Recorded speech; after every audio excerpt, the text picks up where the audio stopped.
आप सभी का बहुत बहुत स्वागत है इस डिबेट प्रतियोगिता में। जहाँ हमारा विषय है विवाह संविदा है, संस्कार नहीं।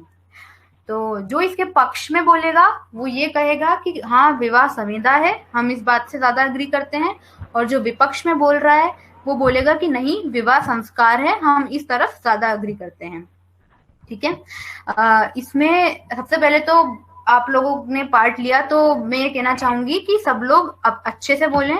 अपनी यहाँ पे हम सब एक दूसरे की मदद करने के लिए, सुनने के लिए हैं, तो कोई गलती करने से डरे ना और पूरा कॉन्फिडेंट होके और अच्छे से आराम से मजे के लिए पार्टिसिपेट करें।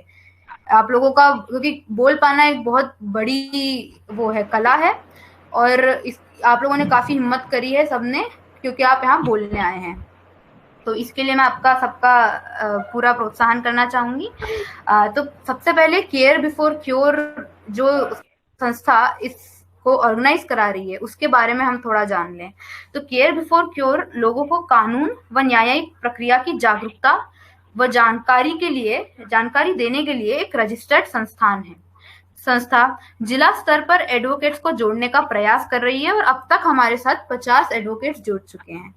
तो आप लोगों का अगेन बहुत बहुत शुक्रिया। हमारे या आज का जो कार्यक्रम है इसमें जज का रोल अदा करेंगे श्री सत्य नारायण गुप्ता, जो कि इस संस्था के अध्यक्ष हैं और इस संस्था के फाउंडर भी हैं। और हमारे साथ गवर्नमेंट कॉलेज फागी की प्रिंसिपल डॉक्टर वंदना बरमेचा भी मौजूद हैं, जो भी इस कार्यक्रम को जज करेंगे। तो अब देरी ना करते हुए हम शुरू करते हैं। ओके, एक मिनट। आप जो भी नहीं बोल रहा है वो कृपया अपना माइक म्यूट पे रखें। ओके, तो अब हम शुरू करते हैं देरी ना करते हुए। वीडियो ऑन करना इज ऑप्शनल। अगर किसी को लगता है कि हमें बिना वीडियो ऑन करे ज्यादा अच्छा बोला जाएगा तो it's completely fine. Okay, Apoorva Shandilya का पहला नंबर है जो इस विषय के पक्ष में बोलेंगी। तो अपूर्वा जी यहाँ पे हैं? अपूर्वा जी? हाँ जी। ओके, आप तैयार हैं? हाँ जी। ओके अपूर्वा जी, आप शुरू कर सकते हैं। हमारे बोलने की लिमिट 3 से 4 मिनट के बीच में है, तो सभी इसका ध्यान रखें। ठीक है अपूर्वा जी, आप शुरू कीजिए। Hello, good evening everyone.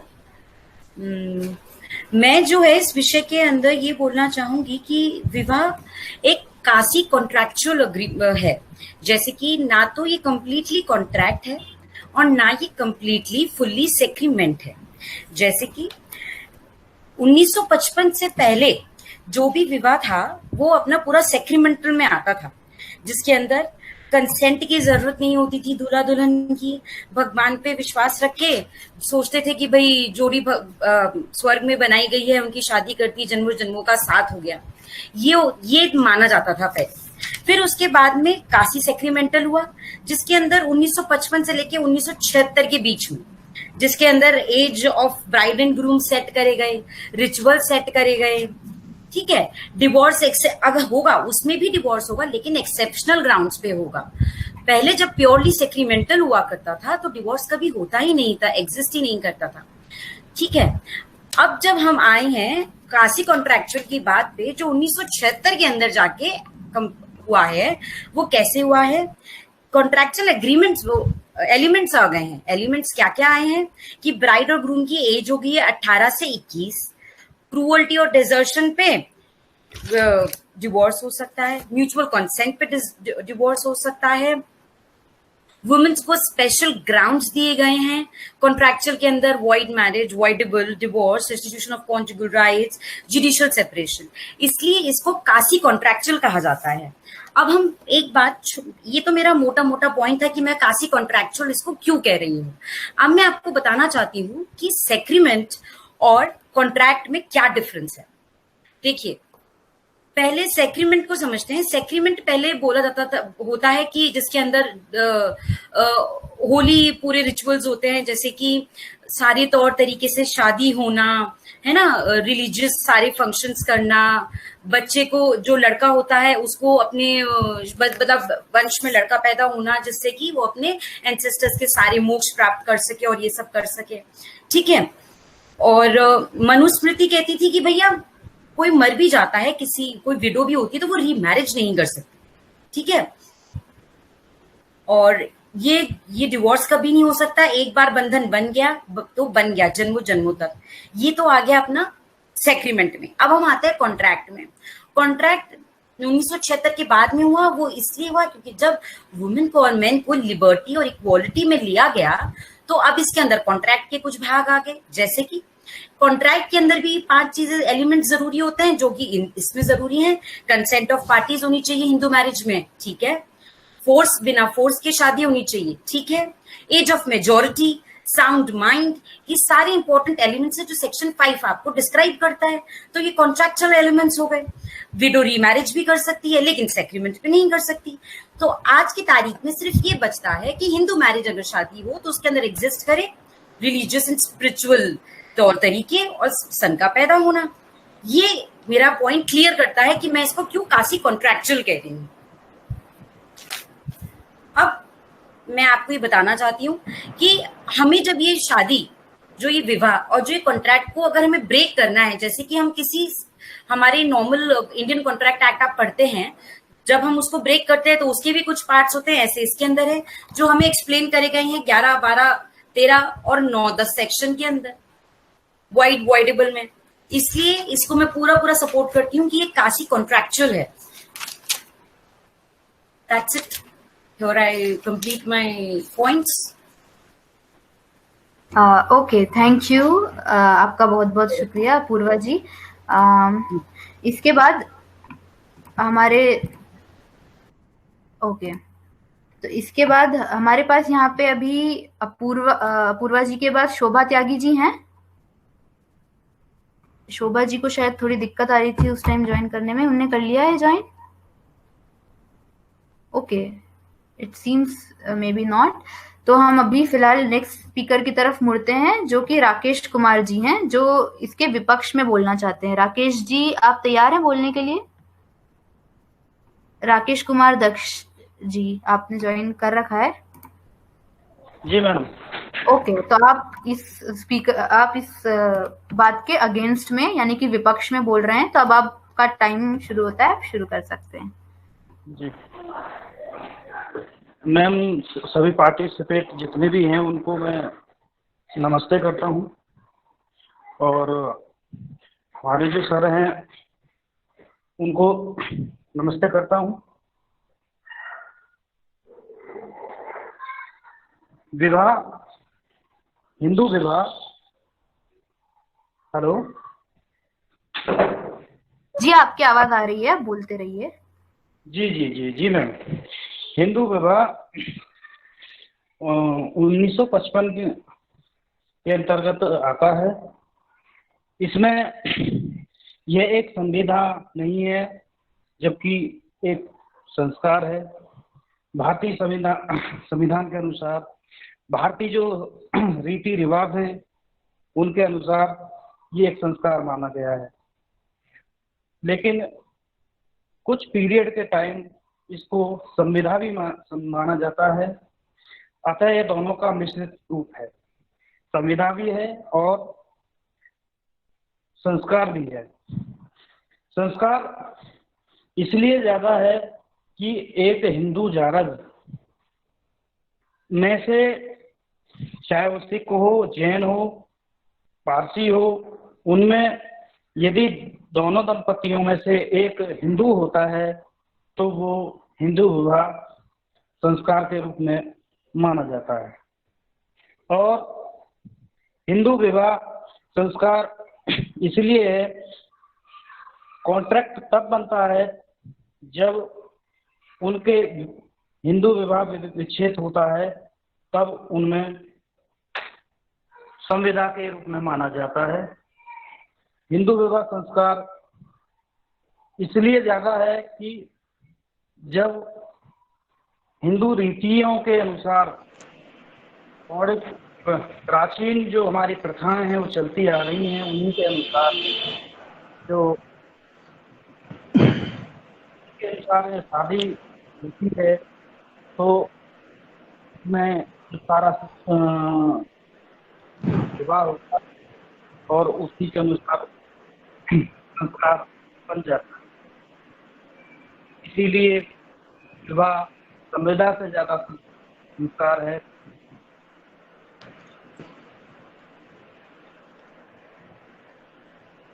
Hello,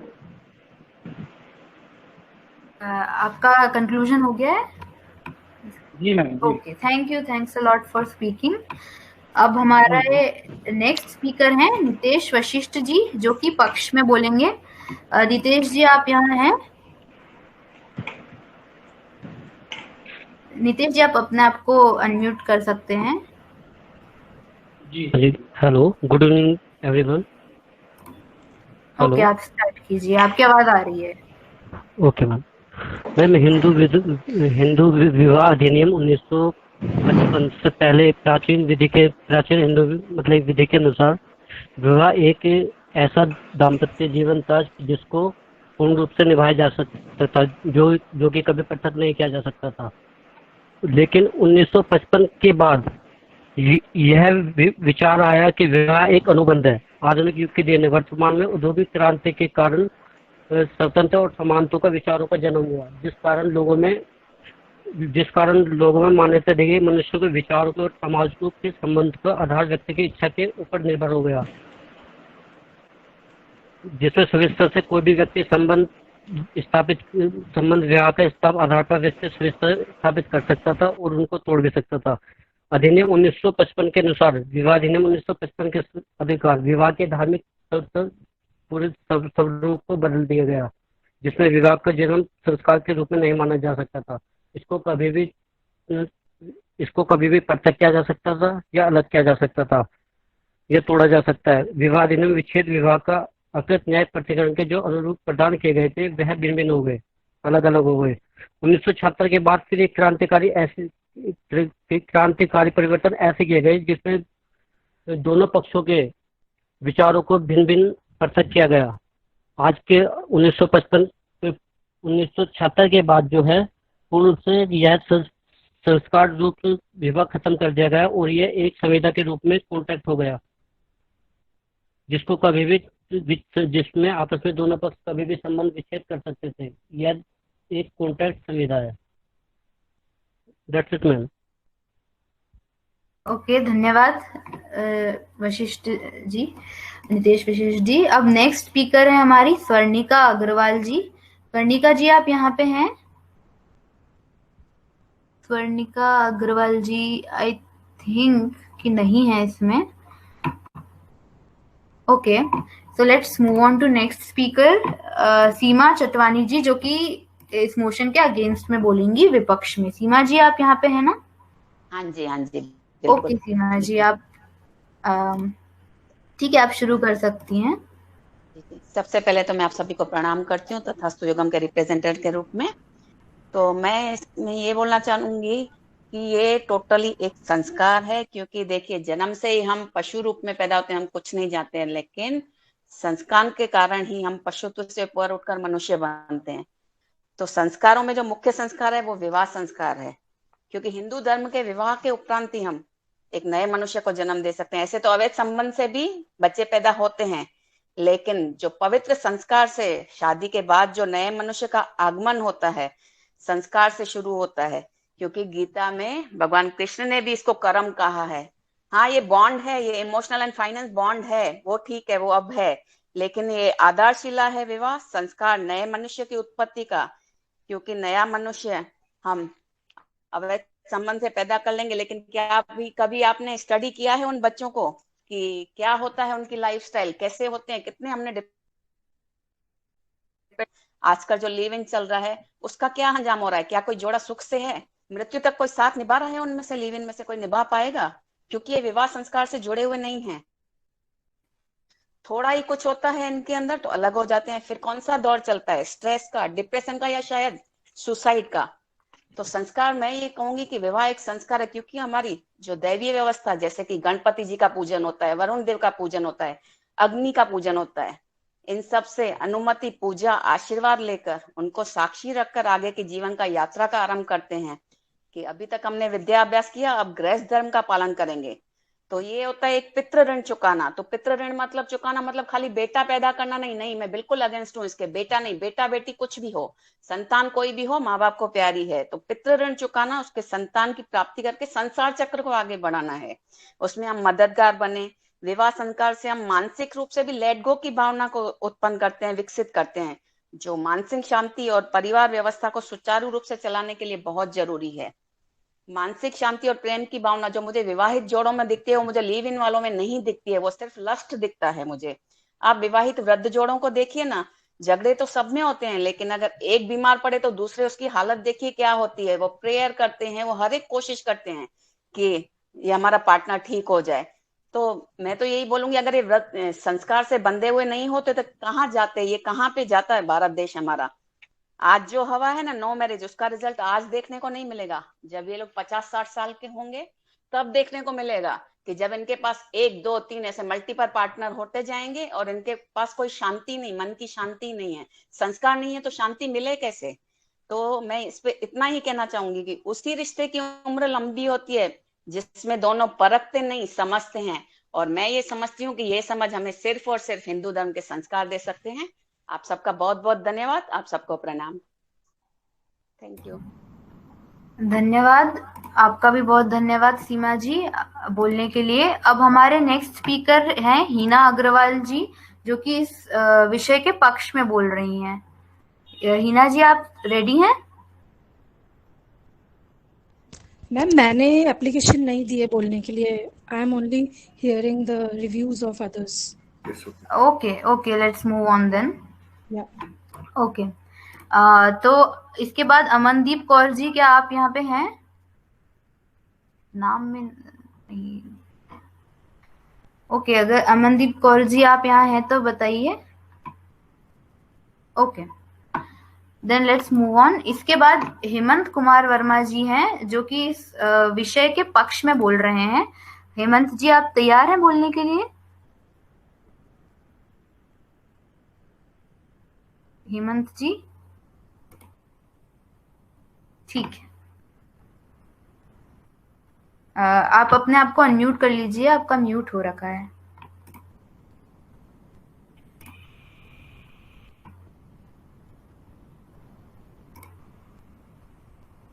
अभी उसको म्यूट है, उन्हें एक बार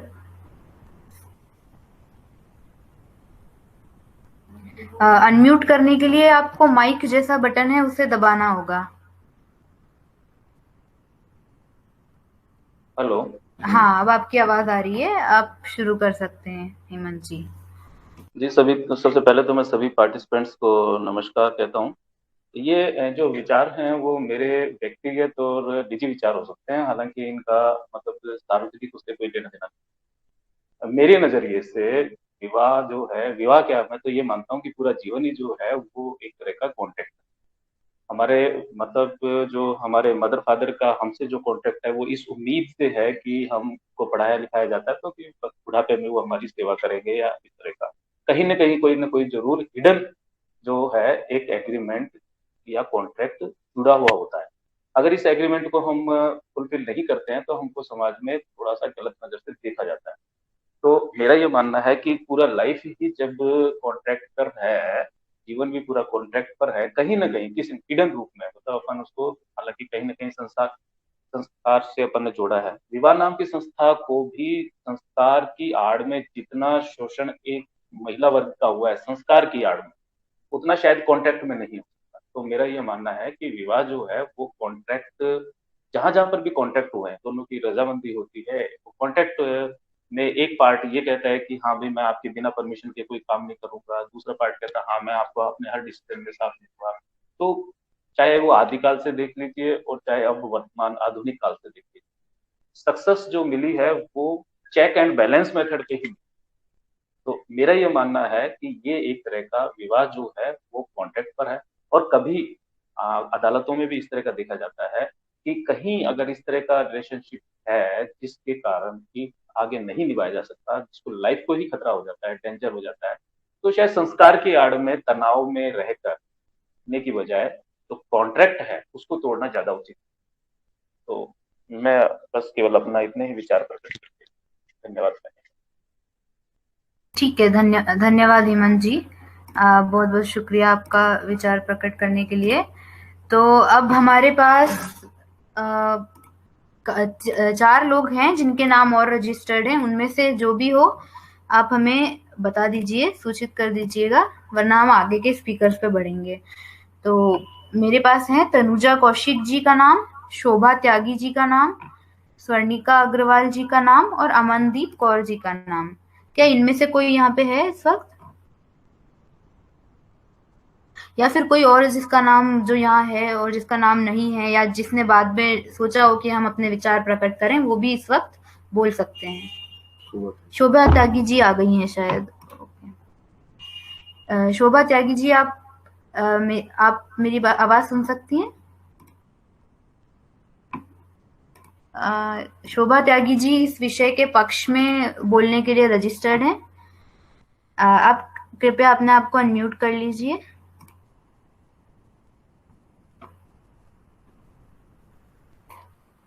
क्या हो गया, इनको आवाज नहीं आ रही?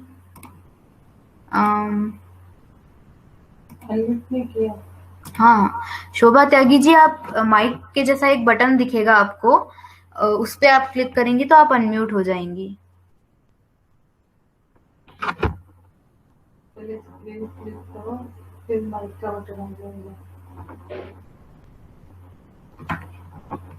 ओके ओके, अनम्यूट हो गया। ओके, आप, हाँ, आ रही है आपकी आवाज। शोभा त्यागी जी यहाँ पे आ चुकी हैं, विषय के पक्ष में बोलने वाली हैं। शोभा त्यागी जी, आप शुरू कर सकती हैं। जी मैम। मैम, एक्चुअली क्या है कि प्राचीन हिंदू विधि के अंतर्गत विवाह धार्मिक कर्मकांडों के अनुसार संपन्न कराया जाता था, इसलिए इसे एक संस्कार माना जाता था। परंतु समयानुसार महिलाओं को सिर्फ उपभोग की वस्तु और वंश को आगे बढ़ाने की वस्तु ना समझते हुए उसे भी कुछ अधिकार प्रदान किए जाने की आवश्यकता महसूस होने लगी। इसलिए समय की बढ़ती मांग के अनुसार ही हिंदू विवाह अधिनियम 1956 लाया गया और समय अनुसार उसमें कुछ परिवर्तन भी किए गए। अतः अब ये एक संविदा का रूप ले चुका है जो विवाह है, जिसको मैं कुछ प्रावधानों के अनुसार समझाना चाहूंगी। नंबर 1, जैसे कि पक्षकारों की कैपेबिलिटी, धारा 10 कॉन्ट्रैक्ट एक्ट और धारा 5 हिंदू मैरिज एक्ट को मैंडेटरी रखा गया है। जिस प्रकार धारा 10 कॉन्ट्रैक्ट एक्ट में प्रपीड़न, कपट, अव्यवस्था, नासमझ इत्यादि की वजह से संविदा शून्य करणीय हो जाती है, ठीक उसी प्रकार से विवाह को भी शून्य करणीय समझा जाता है। उससे आगे धारा 64-65 कॉन्ट्रैक्ट एक्ट रेड विद धारा 24-25 हिंदू विवाह अधिनियम को भी हम सिमिलर मान सकते हैं। जैसे कि संविदा के विखंडन में पक्षकारों को फायदा एक दूसरे को मिलता है, ठीक उसी प्रकार से कुछ अनुतोषों को अधिनियम की धारा 24 और 25 में भी प्रदान किया गया है। दूसरी बात, विवाह के लिए धारा 5 में आवश्यक शर्तों को लिखा गया है, जबकि उसमें संस्कारों को नहीं लिखा गया है। जितनी भी हैं सब शर्तें ही हैं, संस्कार तो कहीं भी है ही नहीं उसमें। अगली बात, अंतरजातीय विवाह को धारा 29 में वर्णित किया गया है। उससे अगले की अधर्मज संतान जो हैं वो धर्मज संतानों को भी धारा 16 मान्यता प्रदान करती है। विवाह के पक्षकारों को साथ रहने की आज्ञा देती है धारा 9, जो कि संविदा का पालन करने के संबंध में भी वहां पे भी संविदा अधिनियम में भी है कि संविदा का पालन करना पड़ेगा, उसके सिमिलर लगती है हमें धारा 9। और न्यायिक प्रतिकरण की संकल्पना धारा 10, पारस्परिक सहमति से विवाह की संकल्पना धारा 13B, विवाह विच्छेद का अधिकार धारा 13, पत्नी का भरण पोषण धारा 13(2), और विवाह को आईपीसी में अध्याय 20 में भी कुछ आपराधिक दायित्व भी देते हैं।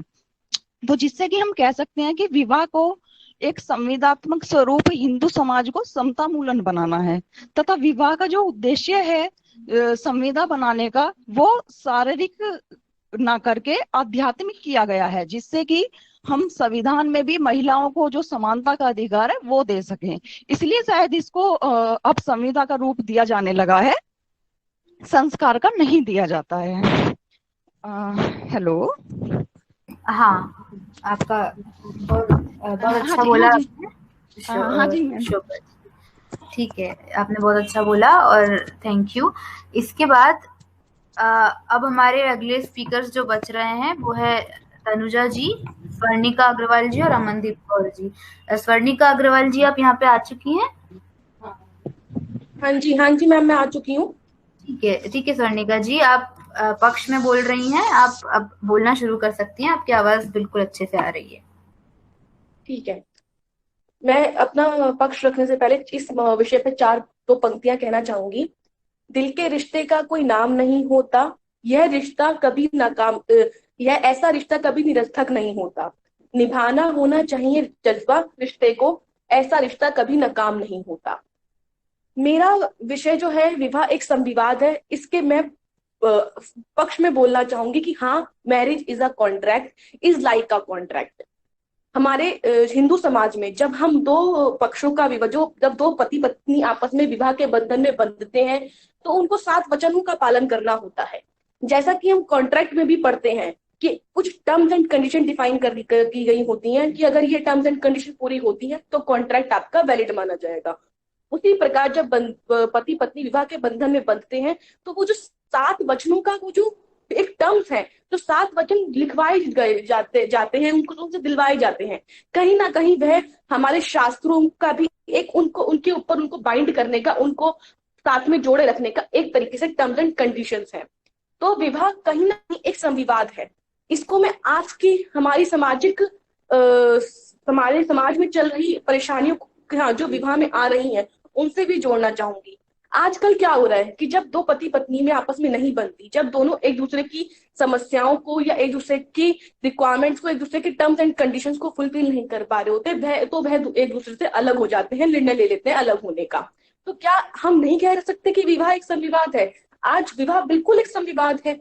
आपस में तय किया गया है कि हाँ, अगर हम दो लोग आपस में एक दूसरे से मिलकर चल पा रहे हैं तो वह जीवन भर साथ चलते हैं, नहीं चल पा रहे थे तो वह आपसी सहमति से या कोर्ट के जरिए कंटेस्ट से अलग हो जाते हैं।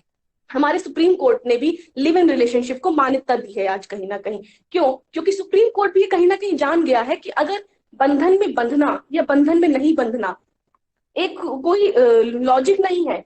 दो लोगों का आपस में मिलना और एक दूसरे के टर्म्स एंड कंडीशन, एक दूसरे के रिक्वायरमेंट को फुलफिल करना ज्यादा जरूरी है। आज लिव इन रिलेशनशिप को पूरी तरीके से मान्यता दी है, शादी के बराबर माना गया है। तो माना गया है उसमें जो स्त्री होती है उसको वही अधिकार दिए गए हैं जो एक पत्नी को दिए गए हैं। तो संविधान हमारे लॉ के अकॉर्डिंग भी कहीं ना कहीं मैरिज को एक आपसी एक संविवाद, एक कॉन्ट्रैक्ट के रूप में देखा गया है कि हाँ, आपको इस कॉन्ट्रैक्ट को इन टर्म्स एंड कंडीशंस को पूरा करना पड़ेगा। अगर आप यह पूरा नहीं कर पाएंगे तो आपका वो कॉन्ट्रैक्ट खराब हो जाएगा और आपको वो एक ब्रीच ऑफ कॉन्ट्रैक्ट माना जाएगा, जिसे हमारे लॉ में डिवोर्स का नाम दिया गया है। जब डिवोर्स देने जाते हैं तो वहां पे भी कुछ टर्म्स दी गए होते हैं कि अगर ये चीजें आपकी शादी में नहीं है तो आप डिवोर्स देने के हकदार हैं। तो क्या वह ब्रीच ऑफ कॉन्ट्रैक्ट की टर्म्स एंड कंडीशंस को हम उनकी तरह नहीं देख सकते? अगर एक शादी एक कॉन्ट्रैक्ट नहीं होता तो क्यों सेक्शन 13 में वो टर्म्स एंड कंडीशन डिफाइन की गई होती जिसके बिहाफ पर आप डिवोर्स ले सकते हैं, आप तलाक ले सकते हैं? अगर शादी एक संस्कार होती तो उन टर्म्स एंड कंडीशंस का मतलब ही नहीं होता। जिस तरीके से एक कॉन्ट्रैक्ट को वैलिड मानने के लिए हम टर्म्स एंड कंडीशंस फुलफिल करनी होती है, उसी तरीके से एक शादी को वैलिड मानने के लिए कुछ टर्म्स एंड कंडीशन डिफाइन की गई है हमारे शास्त्रों में भी और हमारे लॉ में भी, जिन्हें पूरा करना जरूरी है। तो शादी एक कॉन्ट्रैक्ट की तरह ही है, भले ही आप उसको लिखा हो लॉ में या ना लिखा हो। हमारे शास्त्रों में भी उस चीज को कहीं ना कहीं डायरेक्टली ना सही मगर इनडायरेक्टली कहा गया है कि शादी दो लोगों का मिलन है और उन दोनों लोगों को एक दूसरे की इच्छाओं को, एक दूसरे की मान्यताओं को मानना है। अगर वह ऐसा नहीं करते हैं तो दोनों को हक है एक दूसरे से अलग होने का, उस रिश्ते को खत्म कर देने का। तो शादी एक कॉन्ट्रैक्ट की तरह ही है और हमें उसको इस नजरिए से देखना चाहिए। धन्यवाद। धन्यवाद आपका बहुत। स्वर्णिका जी, आपका बहुत बहुत धन्यवाद। अब हम आगे बढ़ते हैं। हमारे बीच में सिर्फ एक स्पीकर बची हैं अब, जो कि तनुजा कौशिक जी हैं, बट शायद वो लेट रन कर रही हैं। तो हम इस कार्यक्रम में आगे बढ़ते हुए और हम हमारे अध्यक्ष सत्यनारायण गुप्ता जी, जो कि केयर बिफोर क्योर के अध्यक्ष और फाउंडर है, उनसे भी इस विषय पे 2 शब्द कहने के लिए उन्हें आमंत्रित करना चाहेंगे।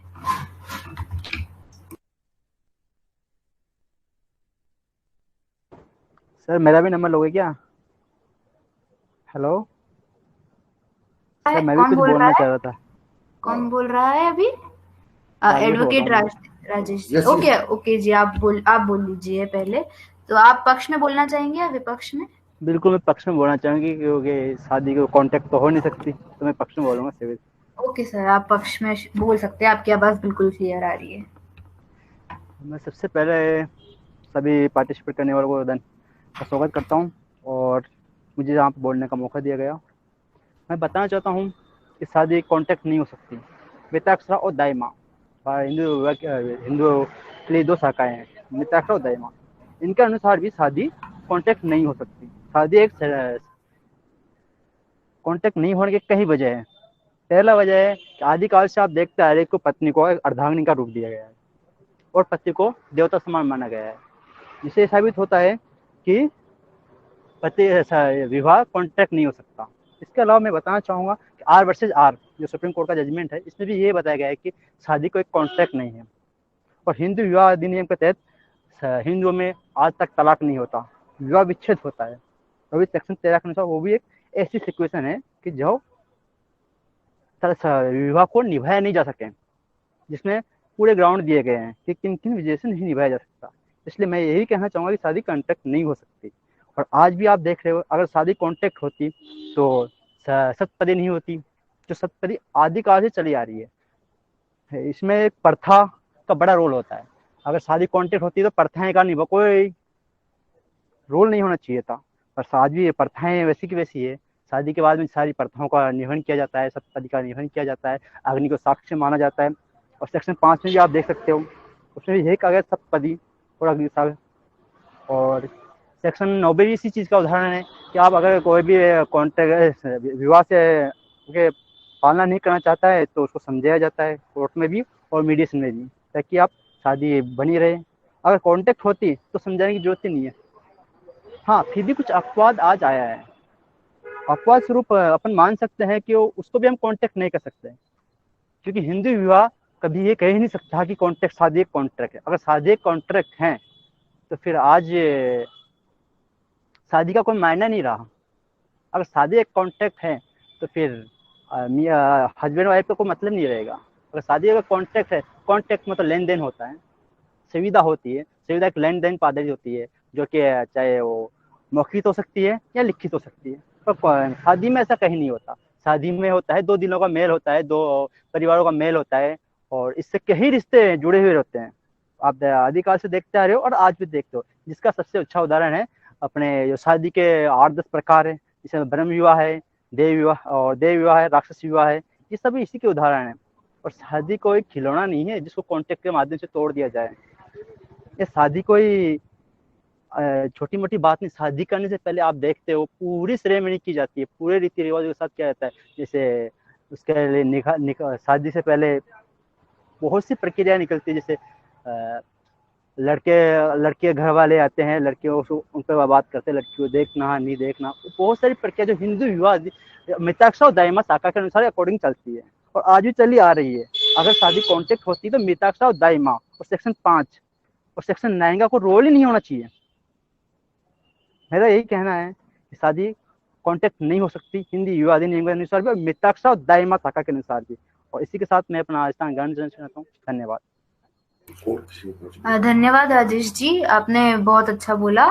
अब हमारे बीच में तनुजा जी भी आ चुकी हैं, तनुजा कौशिक जी, जो इस बात के अगेंस्ट में यानी कि विपक्ष में बोलेंगी। तनुजा जी, आप अपना माइक अनम्यूट कर सकते हैं। उसके लिए आपको माइक का बटन दबाना होगा। हाँ बिल्कुल। क्या good evening everyone. Good evening, आपकी आवाज आ रही है, आप स्टार्ट कर सकते हैं। धन्यवाद। हाँ जी, मैं दरअसल हिंदू मैरिज के अगेंस्ट में बोलना चाहती हूँ। आई थिंक विवाह एक संस्कार माना गया है as per Hindu act 1955। Hello. हाँ, आपकी आवाज आ रही है, आप बोल सकते हैं, बोलते रहिए। हाँ जी, भारतीय संस्कृति के अनुसार विवाह कोई कॉन्ट्रैक्ट नहीं है, मतलब लाइक विवाह को एक संस्कार करार किया गया है, क्योंकि वह एज हेलो जी आपकी आवाज आ रही है, आप बोलते रहिए, अभी आपके बीच में और कोई नहीं बोलेगा।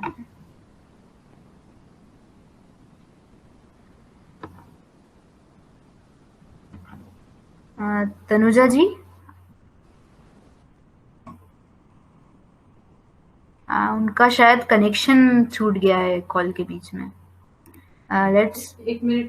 Let's wait for her a few seconds.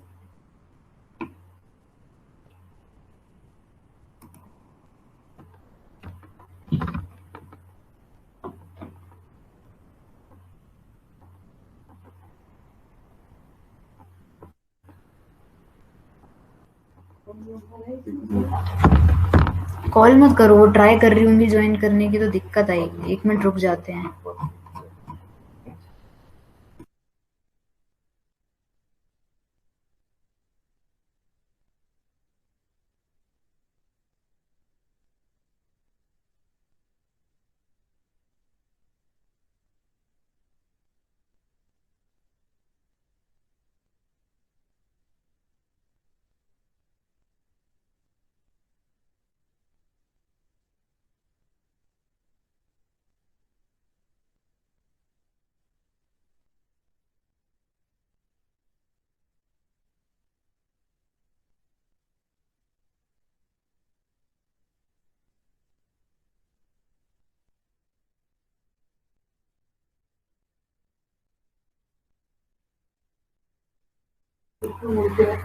हाँ, बस हम 10-15 सेकेंड और वेट करते हैं उनका, वरना हम हमारे अध्यक्ष की स्पीच पे आगे बढ़ेंगे, उनके 2 शब्द सुनेंगे।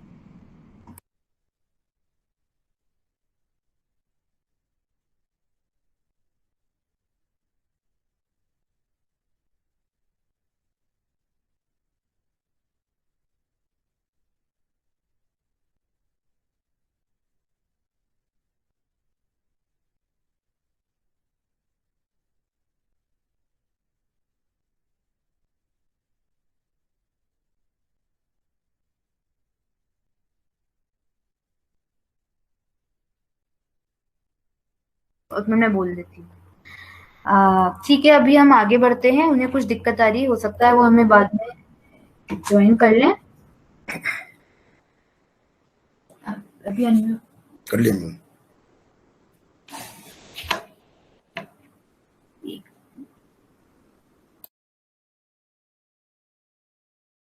हाँ, तो वो हमें अभी बाद में ज्वाइन कर सकती है, तो हम आगे बढ़ते हैं। तो अभी हम इसी विषय पे कि विवाह संविदा है, संस्कार नहीं, इस विषय पे हमारे अध्यक्ष सत्यनारायण गुप्ता जी 2 शब्द कहना चाहेंगे, तो उनकी बात सुनते हैं। सत्यनारायण गुप्ता जी, आप अनम्यूट कर सकते हैं। स्वागत है। ये जो विषय आज चुना गया है, ये बढ़ते हुए वैवाहिक विवाद और नारी सशक्तिकरण द्वारा के बाबत सरकार द्वारा किए जा रहे प्रयासों की वजह से रखा गया। मेरे पूर्व वक्ताओं ने इस संबंध में अपने अपने पक्ष रखे, लेकिन क्योंकि सनातन काल में मनुष्यों की सभी गतिविधियां नैतिकता के आधार पर नियंत्रित की जाती थी तथा विवाह को पूर्व जन्मों व विधाता द्वारा स्थापित संबंध के रूप में देखा जाता था। इसीलिए विवाह को संस्कार माना जाता था। ये जो संस्कार शब्द जो लिखा है वो एक्चुअली कानून की भाषा का शब्द नहीं है।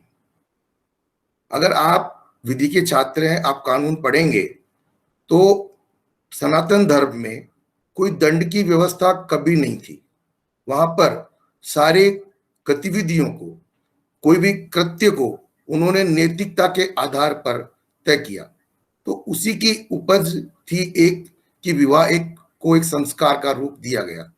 न केवल विवाह, उस समय सभी चीजों को नैतिकता के धरातल पर कुछ संस्कारों के नाम दिए गए। तो लेकिन विवाह क्या है?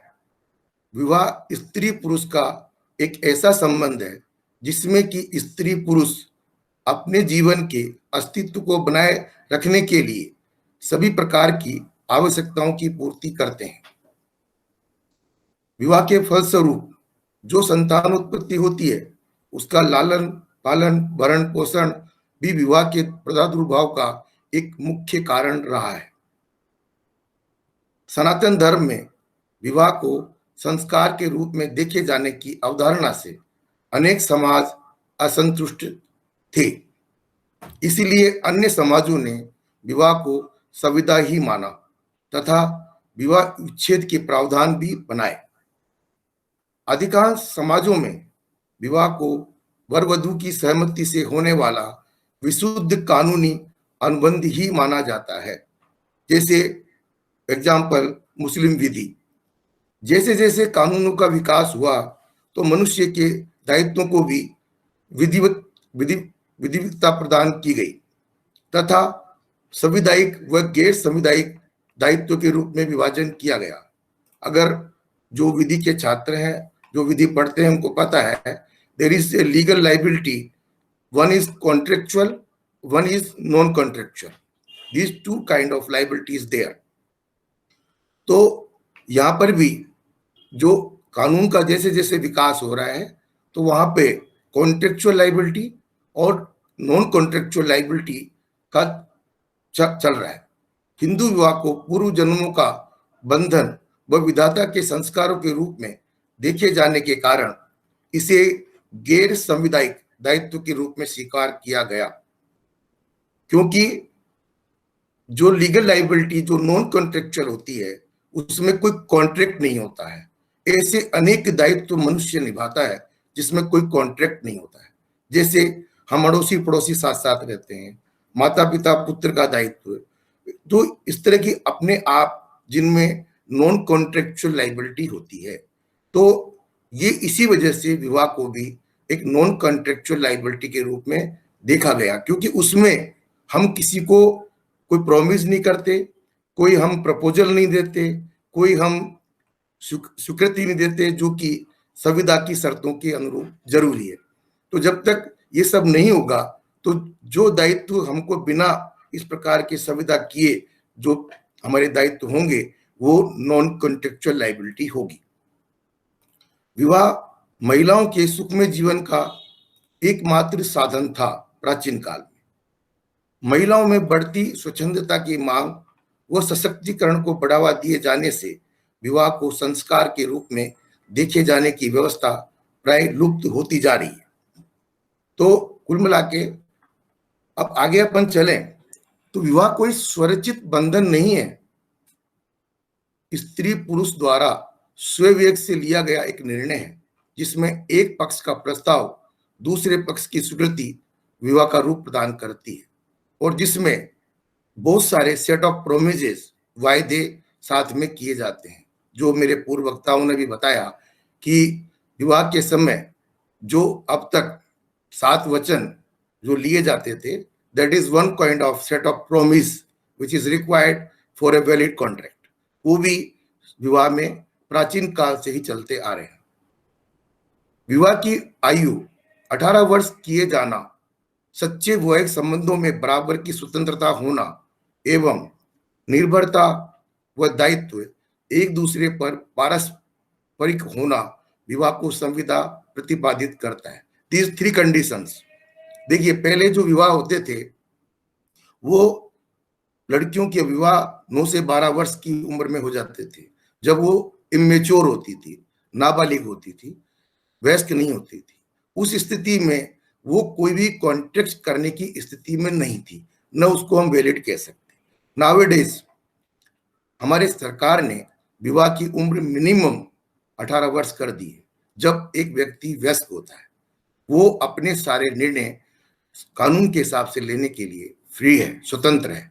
और निश्चित रूप से विवाह को भी अब हम इस रूप में नहीं देख सकते कि कोई स्त्री किसी पुरुष के अधीन या उसके गार्जियनशिप में रहेगी, बिकॉज दीज आर बोथ जो रेसिप्रोकल एग्रीमेंट, पारस्परिक, हम एक दूसरे के लिए काम करते हैं, एक दूसरे के प्रति हमारी लायबिलिटी है, एक दूसरे से हम कुछ एक्सपेक्ट करते हैं।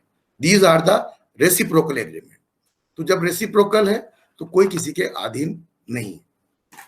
अब मैं आपको विधि के अनुसार इसकी स्थिति बताता हूं।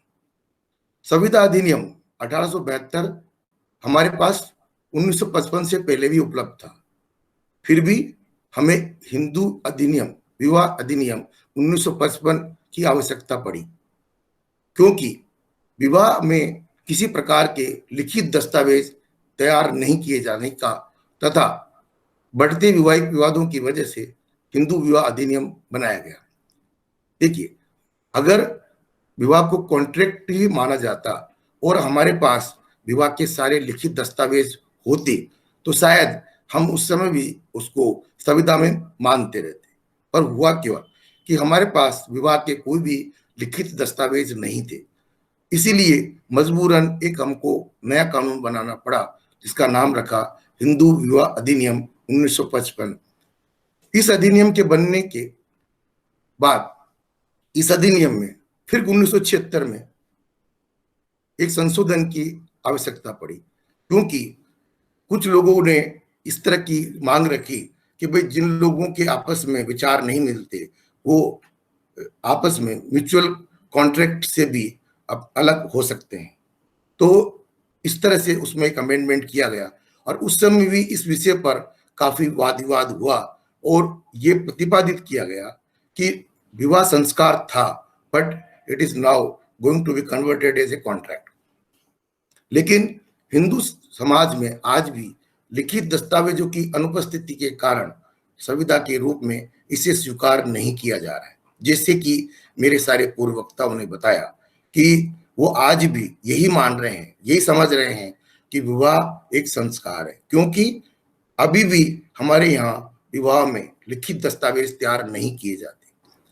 हिंदू विवाह अधिनियम की धारा 7 रीति रिवाजों के अनुसार किए गए विवाह को वैध मानती है, लेकिन धारा 8 के अनुसार अब विवाह का पंजीकरण अनिवार्य कर दिया गया है तथा पंजीकरण के लिए आवश्यक सभी दस्तावेज प्रस्तुत कर प्राप्त किया गया विवाह प्रमाण पत्र विवाह का सटीक प्रमाण है।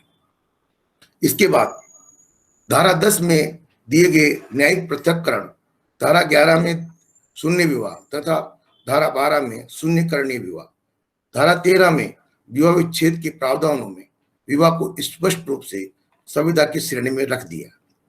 तो आप देखिए, जो पूरा हिंदू विवाह अधिनियम है, इसमें अगर हमारे देश में अगर विवाह संस्कार ही होता, संस्कार ही रहता, तो इतने विवाद नहीं होते कि हमें एक पूरा हिंदू विवाह अधिनियम 1955 पास करना पड़ता है। तो वो पास किया गया, तो उससे पूर्व भी विवाहों में बहुत सारे विवाद पैदा हो गए थे, इसीलिए इस कानून की आवश्यकता पड़ी। हिंदू विवाह अधिनियम की धारा 9 संविधान के अनुच्छेद के उल्लंघन के आधार पर कई बार उच्चतम न्यायालय में विचारण हो चुकी है और वो दिन दूर नहीं है जब धारा 9 हिंदू विवाह अधिनियम इस आधार पर असंवैधानिक घोषित कर दी जाएगी। विवाह को संविदा के रूप में देखा जाना स्त्रियों को संरक्षण सुरक्षा तो प्रदान करेगा ही, साथ ही बढ़ते वैवाहिक विवादों को रोकने में एक महत्वपूर्ण कदम हो सकता है।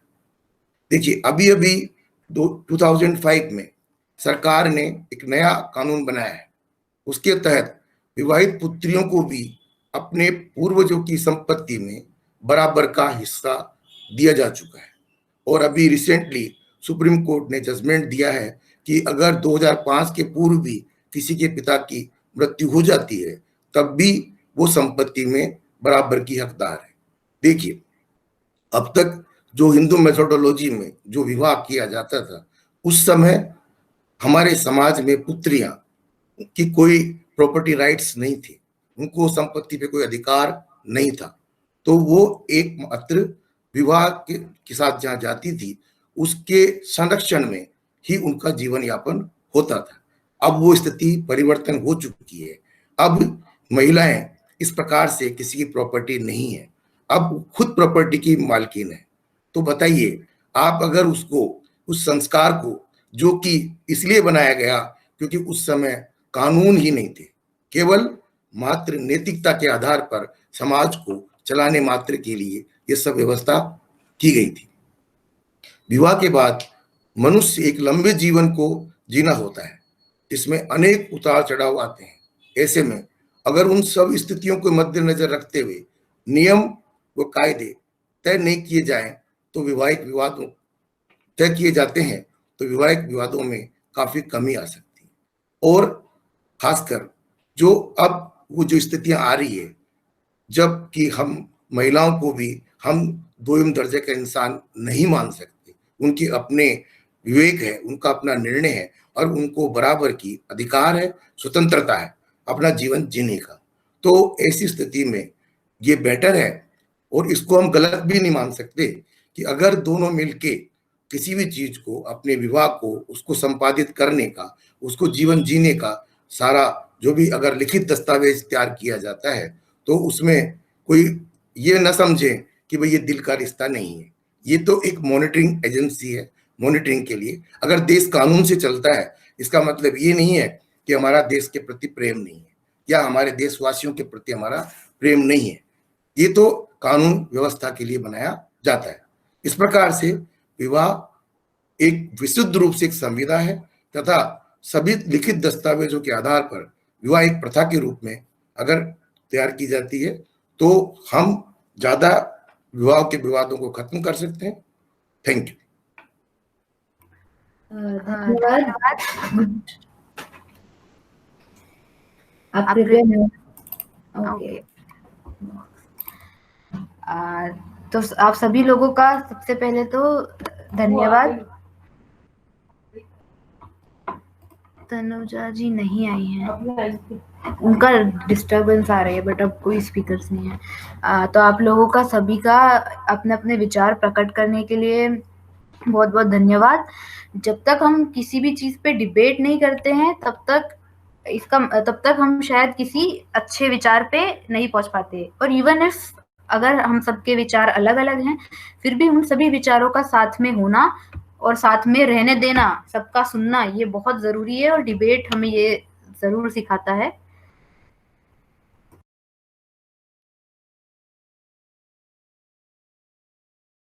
तो आप लोगों ने जो, और आप सभी ने एक से एक बढ़कर बोला, बहुत अच्छा बोला। और हम आशा करते हैं कि आप लोग आगे भी जो भी इवेंट्स होंगे, डिबेट होगी, उसमें पार्टिसिपेट करके और अपनी कला दिखाएंगे और दूसरों को भी प्रोत्साहित करेंगे कि वो आपकी तरह बोलें। तो आज का हमारा कार्यक्रम इसी के साथ यहीं खत्म होता है। हो सकता है कि आप सब अपना विचार में और क्लैरिटी लेके जाएं। हो सकता है कि आप अपने विचार कि हाँ हमारे विचार सही थे, उसका स्ट्रेंथ में और बिलीव कर सकें। तो जो भी है, हमारे लिए ये बहुत अच्छा एक्सपीरियंस रहा आपको सुनना, और शायद आप लोग भी आपस में एक दूसरे को सुन के खुश हुए होंगे। इसका डिबेट का जो विनर्स हैं, जो इसका फाइनल निर्णय है, वो आपका जो शोभा जी वापस आ गई। शोभा जी बोल चुकी है। हाँ, तो जो भी इसका जो निर्णय होगा वो हम आपके व्हाट्सएप ग्रुप पर सभी को इन्फॉर्म कर देंगे कि कौन विनर है। तो तब तक हम इवेल्युएट करेंगे। तो अभी के लिए धन्यवाद, और आप लोगों का अगेन बहुत बहुत शुक्रिया। आप संस्था से जुड़े रहें और आपको हम बहुत आगे तक भी देखना चाहेंगे। धन्यवाद।